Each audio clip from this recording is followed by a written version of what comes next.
Bem-vindos ao Tecnoturno. Aqui é o Lúcio, professor de matemática, eterno candidato a estagiário, e realmente ser um homem digital não fere meu lado emocional. Cultura digital. Cidadania digital. Os alunos devem saber que há garantia de direitos como acesso à informação, bens e serviços públicos, privados e de qualidade. Tem que também aprender sobre fluência digital, ou seja, o cidadão, este aluno que será um futuro cidadão neste caso, deve conhecer a melhor forma de utilizar tecnologias digitais. Também deve aprender sobre dispositivos digitais, ou seja, a diferença entre os tipos de dispositivos, como compreender minimamente alguns componentes, memória RAM, processador e por aí vai. E como isso pode influenciar na escolha do dispositivo digital computacional que ele vai comprar, se é um celular, se é um tablet, se é um PC, se é um notebook. Também tipos de licença de software. Aprender que o Windows é pago, e se você usa uma versão pirata você corre risco, e que há outras versões melhores do que o Windows.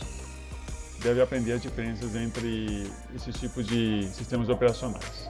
Temos também como o aluno tem que aprender também a navegar na internet, ou seja, a vida além dos buscadores. O Google não é a internet. O Google é um buscador e que compreender a existência de alguns endereços evita que o aluno caia em golpes, como por exemplo, há muitos fraudadores que clonam o gov.br e colocam um endereço parecido e acaba caindo nesse tipo de golpe, né?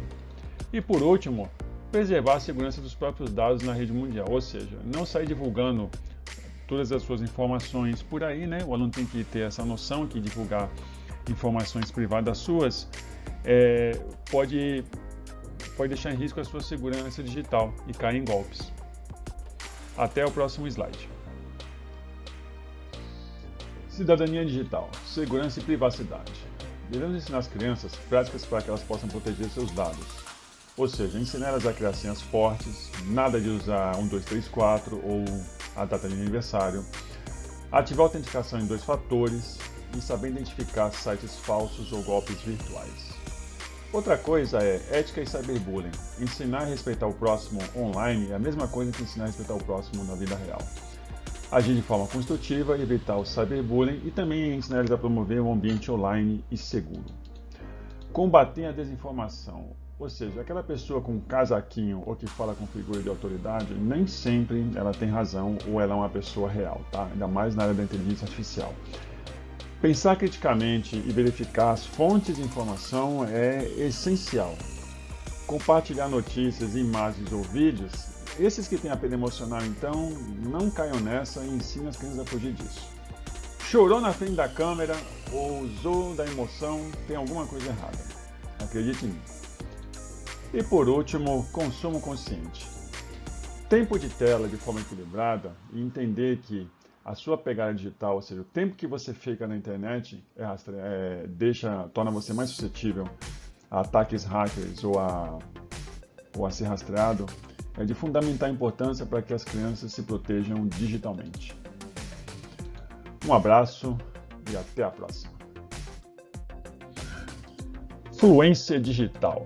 Vamos falar um pouco de domínio informacional. O que é isso? Que troço é esse? Domínio informacional é saber pesquisar, consultar, categorizar e pegar a melhor informação possível. Não há nada de errado em você pesquisar na Wikipédia determinados assuntos.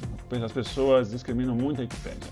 Mas a Wikipédia pode ser o ponto de partida para você se aprofundar no assunto. Isso é apenas um exemplo. Incentive seus alunos a não apenas verem vídeos no YouTube, porque vídeos é um compilado de uma informação que não está completa. Incentive-os a ler também sobre assuntos. Todas as coisas que eu preciso aprender e que eu passo para meus alunos, eu os incentivo a ler. Por quê? Porque exercita o cérebro. Um vídeo você está apenas consumindo de forma passiva. O texto também você consome de forma passiva, só que você se obriga a anotar, a refletir sobre e a pensar sobre, e o seu cérebro está fazendo o quê? Ele está tentando fazer conexões. Tá? Então, aquilo que nós já fazemos ou fazíamos com os livros tem que ser feito da mesma forma no ambiente digital. Não muda muita coisa, não. Mesmo quando você pergunta para uma inteligência artificial. Que eu sei que você pergunta para a inteligência artificial. Vai! Habilidade técnica. Habilidade técnica não é saber tudo sobre computador. Você não precisa saber tudo sobre o computador para você passar essa habilidade para os seus alunos.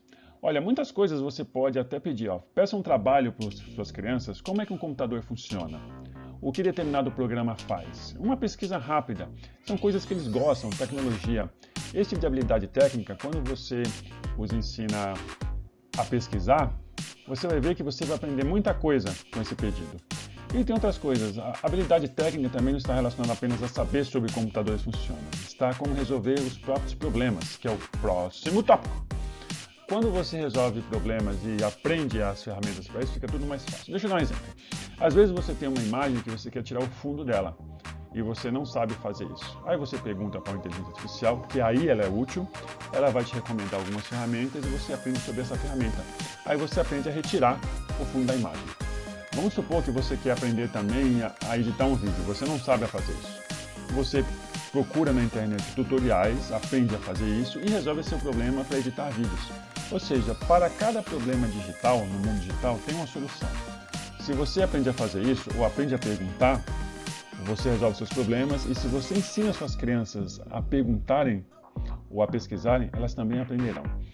Como eu disse no tópico anterior, muitas perguntas que você quer aprender ou que você quer que seus alunos aprendam, você pode pedir para eles fazerem, dar uma atividade. Acredite, vai ser muito estimulante. Uma vez eu dei uma aula sobre arquitetura de computadores para uma turma do 4º ano. Nossa, eles ficaram assim, professor, mas que computador fica mais rápido, com memória RAM, menos rápido? O que é melhor, processador? Ou seja, eles sabiam muita coisa que eu nem dava conta que eles sabiam. Um abraço e até o próximo slide. Dispositivos digitais. Essa é a parte mais legal de estudar cultura digital. Temos os dispositivos móveis, que eu e você conhecemos, são celulares e tablets. Mas incentive seus alunos e aprenda também, se puder, um pouco sobre videogames de mão. PSP, Nintendo Switch, e tem mais um monte que eu não sei o nome porque eu estou velho, acredite, na minha memória não é mais a mesma. Mas aprender sobre essas coisas do passado nos ajuda a entender as tendências do futuro. Incentive os seus alunos a fazer essa pesquisa de dispositivos móveis do passado. Dê alguns exemplos e peça para eles se aprofundarem um pouco. Você vai ver que vai ser legal eles falarem sobre esse assunto. Computadores. Isso aqui é um velho clássico. Os computadores de mesa, os desktops, o que chamamos à toa de CPU, e não adianta eu tirar esse vício das pessoas, não vai resolver nada. E também os notebooks. Mas nós também tínhamos uns velhos dinossauros chamados mainframes, né, da antiga empresa Silicon Graphics. Eu sempre quis ter um Silicon. Enfim, computadores é legal e incentiva a fazer pesquisas sobre computadores do passado. Eu também tive um computador de mão, de mesa, chamado... de mesa não, era um computador pequenininho que era o TK90, o TK80, que ligava numa TV. Muita saudade. Só que você tinha que fazer seus próprios programas para poder ver alguma coisa na tela. Computadores vestíveis ou dispositivos digitais vestíveis. Nós temos os óculos inteligentes, por exemplo, que é similar a um óculos que eu e você usamos, pelo menos eu uso. Só que o óculos vestível, o óculos inteligente, ele possui uma inteligência artificial, esse eu não tenho ainda. Ele pode ter um mapa na sua tela, você manda mensagens. Tudo isso acontece com o avanço da tecnologia digital de fabricação de chips. Vale a pena você pesquisar um pouco mais sobre o assunto e pedir para os seus alunos falarem sobre. Só não vale falar da armadura do Homem de Ferro, pelo amor de Deus. E por último, dispositivos domésticos. Supra-sumo de todo mundo é ter um aspirador de pó inteligente ou um robô humanoide para limpar a sua casa. É minha meta de vida, não é nem comprar um carro, é ter um robô para limpar a minha casa. Nós temos hoje geladeiras inteligentes que se conectam à internet e fazem compras. Nós temos os robôs, como eu já citei. Temos os robôs aspiradores que andam pela casa e a limpam o tempo inteiro. Tem câmeras inteligentes e sabe-se lá mais o que. Vale a pena você aprender um pouco sobre isso e incentivar os seus alunos a pesquisar sobre. Um grande abraço e até a próxima. Licenciamento de software. Tema polêmico. Vou receber muito hate. Software livre versus pago. O software livre é aquele software que você baixa e não paga. Ele geralmente é concedido licença open source, MIT, por aí vai. Existem diversos tipos de licença para software livre. Vale a pena incentivar o seu aluno a pesquisar. Versus o software pago, que são softwares que custam de dezenas de reais até milhares. Peça para os seus alunos e aprenda também qual a diferença de um para o outro. Golpes virtuais e celular. Hoje os golpes virtuais, a maioria deles são feitos pelo celular. Os malfeitores entenderam que a maior quantidade de vítimas não está com pessoas que usam computadores de mesa. Pessoas que usam computadores de mesa geralmente possuem um pouco mais de educação digital. Hoje, com a popularização do telefone celular, é muito mais fácil você pegar pessoas que não têm facilidade com tecnologia em si e aplicar golpes nelas, como por exemplo, oferecer um serviço que custava centenas de reais, oferecer esse serviço de graça ou algumas dezenas de reais. Pessoas idosas ou pessoas acima de determinadas idades são muito suscetíveis a cair esses golpes. Então, incentive seus alunos a identificar golpes virtuais ou pelo menos a aprender os tipos de golpes. Vale a pena incentivar uma pesquisa sobre e aprender sobre também. Malware. O que é um malware? Malware não é um vírus que vai fazer mal ao seu computador. O seu computador você pode formatá-lo ou o seu celular você pode formatá-lo e volta tudo normal. Esse não é o problema. O problema é que o malware ele se instala quando se coloca coisas piratas e a intenção do malware, ou seja, a intenção do hacker que fez o malware é apenas ganhar dinheiro, fácil, na molezinha. Então, quando você coloca uma coisa pirata, instala ele, você acha, levei vantagem, não vou pagar milhares de reais. Não. O cara que fez aquilo lá, ele não fez de boa vontade. Ele está ganhando muito dinheiro de uma forma ou de outra e com certeza você vai sair no prejuízo. Se não agora, pelo menos em 20 dias vai aparecer lá. Sua conta está no negativo, então incentive seus alunos a aprender sobre malware, sobre vírus e aprenda também. Existe um troço chamado ransomware, depois nós podemos falar mais sobre.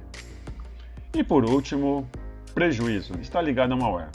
Quando a gente não aprende a diferença sobre software livre versus pago, quando nós não sabemos o que é pirataria, não sabemos identificar golpes virtuais, queremos levar vantagem através de coisas que são caras, mas são dadas de graça, ou seja, incentive seus alunos a aprender sobre a diferença dessas coisas. Tudo isso se resume em prejuízo, puro e simples.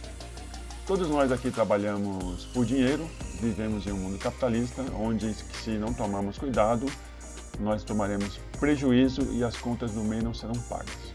Então, aprender sobre esses temas acima, e mesmo sobre os anteriores, evitarão que tomemos prejuízo e nos ensinarão a ensinar nossos alunos a não sofrerem prejuízo nos futuros golpes, porque ainda estão sendo criados golpes novos, ainda mais com a inteligência artificial. Um abraço e até o próximo slide. Navegar na internet. Direitos digitais. Os direitos digitais são nada mais do que a extensão dos direitos humanos, ou seja, para navegar na internet. Isso garante a nossa privacidade, que nós nos expressemos livremente sem cometer crimes, ou seja, cyberbullying, racismo, misoginia, pedofilia, entre outras coisas. Deve garantir a nossa privacidade, ou seja, podemos navegar livremente na internet sem ter que dizer onde nós estamos navegando, contanto que não estejamos cometendo crime, nos expressar livremente, contanto que não cometemos crime também, e proteger nossos dados no ambiente virtual. No nosso país, os direitos digitais, ou seja, eles estão atrelados ao direito constitucional, ao direito criminal e ao direito civil. Para isso foi criado a LGPD e o Marco Civil da Internet. Ou seja, o Marco Civil da Internet garante o quê? A neutralidade da rede, certo? Estabelece princípios dessa neutralidade, privacidade dos usuários, ou seja, eles podem navegar livremente dentro de sites sem serem rastreados, e a liberdade de expressão. Liberdade de expressão, ou seja, protestar contra coisas erradas, não cometer crimes como ofender pessoas, cometer misoginia ou cometer racismo, porque senão nós podemos ser processados. Aprender sobre isso e ensinar sobre isso às crianças é de efeito não paliativo, mas é de efeito importante, tá? Porque senão nós podemos criar uma nova geração de usuários mais revoltosos e que acham que a internet é uma terra sem lei. A Lei Geral de Proteção de Dados, que foi criada em 2018, ela garante ao cidadão controle sobre os seus próprios dados e as suas informações. Ou seja, quando você entra num site e o site avisa assim, você permite que os seus dados sejam coletados e você seja rastreado, ou seja, colocar cookie no seu computador, que é uma espécie de biscoito para onde você navegue, essas empresas sabem onde vocês estão. Então, se você entra no site, isso acontece, você permite, está tudo certo. Agora, se você é rastreado sem consentimento, ele está ferindo a LGPD. Perdão. ECA Digital foi criado recentemente para proteger as crianças de crimes virtuais, ou seja, muitos de nós cometíamos crimes sem saber, quando colocávamos a foto de crianças ou adolescentes, crianças e adolescentes na internet, vestidos de forma inadequada, e essas crianças eram rastreadas por predadores virtuais. Existem mais detalhes que vale a pena se aprofundar, tá bom? E tudo isso é para garantir que a internet não seja uma terra sem lei, pelo menos a internet brasileira. No tópico anterior eu falei de malwares, certo? E falei os riscos da pirataria. Ou seja, quando se torna a internet uma terra sem lei e você usa uma tecnologia que não é sua de forma inadequada, como um programa pirata, o seu computador ele pode virar, sem você saber, um servidor de pornografia. Quando você compra um computador e você começa a baixar filmes piratas ou fotos inadequadas e você acha que está tudo bem e você percebe que seu computador está lento, você está dizendo assim, não, o HD está cheio. Não. A sua conexão está lenta porque tem gente que está fora da internet colocando dados dentro do seu computador. Então, se você começa a aprender sobre essas coisas, começa a ensinar melhor para os seus alunos também. E saiba que se todos nós passamos por crimes virtuais atualmente, imagine os crimes que já estão acontecendo com o uso da inteligência artificial. Fica a reflexão. Segurança na internet. Para uma navegação segura, nós devemos saber o seguinte: e o seu banco, a loja que você gosta de comprar, e o site governamental que você é obrigado a consultar para garantir os seus direitos digitais, elas possuem o quê? O endereço você deve reconhecê-lo, certo? De primeira, não basta utilizar o endereço que vem no buscador, porque muitos golpistas eles pagam centenas de reais para poder deixar um site clonado como o primeiro da busca, e você vai lá e clica nele achando que é o seu banco, ou que é a sua loja preferida, ou que é o seu site governamental.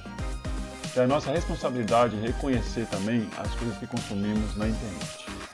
Outra coisa também é garantirmos que esses endereços, mesmo que você os conheça ou acha que conhece, tem o HTTPS. O S significa o quê? Segurança. Mas mesmo assim vale a recomendação anterior. Prestar atenção se você reconhece o seu endereço. E ao navegar na internet, tenha sempre um antivírus. Compre um antivírus. A licença de antivírus está entre 60 a 100 reais. Eu não tenho um antivírus específico para dizer. Mas se você não o tiver, a probabilidade de você baixar alguma porcaria na internet e ter seu computador contaminado e você perder dinheiro, como eu falei anteriormente, é muito grande. Os golpistas da internet eles não estão preocupados em ferrar você. Eles nem lhe conhecem, nós não somos a última bolacha do pacote. Eles estão interessados em obter lucro. Existe um golpe chamado ransomware, em que o vírus ele criptografa todo o seu disco rígido e você tem que pagar em bitcoins. Então, saber reconhecer isso e ensinar os seus alunos sobre essas coisas vai garantir o quê? Cidadãos mais conscientes, o que a gente gosta de falar bastante, e vai garantir o quê? Menos prejuízos e golpistas no futuro. E eu estou falando de golpes do começo do século XXI. Imagine os golpes que estão sendo criados com inteligência artificial. Certo? Um abraço e até a próxima. Considerações parciais. Nos veremos no módulo 8. Caro colega, navegar na internet é muito legal. Saber sobre tecnologia é muito legal e aprender tudo sobre isso também é muito legal. Incentive seus alunos a pesquisarem sobre tecnologias do passado. Incentive-os também a resolver problemas conforme você vai aprendendo novas coisas sobre tecnologia. Ou seja, pergunte para o seu aluno como é possível criar um vídeo, peça para ele fazer uma pesquisa sobre. Pergunte para o seu aluno o que é um banco de dados. Se ele não souber, peça para ele fazer uma pesquisa sobre. Lembre que você não precisa aprender tudo, mas se ele puder pesquisar um pouquinho sobre determinada coisa e puder falar sobre, tanto você quanto ele ganharam muito. Nos vemos no módulo 8 com algumas atividades práticas. Perfeito? Um grande abraço e até a próxima.